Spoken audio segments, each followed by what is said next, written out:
নমস্কার, আমি রিম্পাস ব্লগে তোমাদের সকলকে জানাই স্বাগতম। আজকে বৃহস্পতিবার, ভাদ্র মাসের 26 তারিখ। এটা হচ্ছে জয়ী। আজ সকাল 9টার সময় আশ্রম চলে এসেছি জয়ীকে সাজানোর জন্য। আজ হচ্ছে রাধারানীর জন্মদিন, তাই সেই উপলক্ষে আমাদের আশ্রমে ছোট করে একটা অনুষ্ঠান করা হচ্ছে। এটা হচ্ছে জয়ীর মা, বাবা, দাদু, ঠাম্মি আমাদের আশ্রমে যে কোনো অনুষ্ঠান হলেই আসে। বেশ ভালো লাগে একসাথে থাকতে, আনন্দ করতে। আজ আশ্রমে রাধারানীর জন্মদিন উপলক্ষে 350 থেকে 400 লোকের দুপুরে আশ্রমে খাওয়ার জন্য নিমন্ত্রণ করা হয়েছে।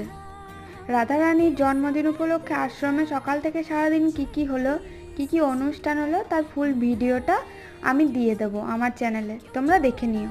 তাহলে আজকের মতো ভিডিওটা এতটুকুই। দেখা হচ্ছে আবার পরের একটি মিনি ব্লগে।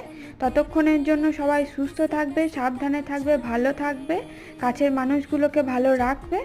তো টাটা, সবাই ভালো থেকো।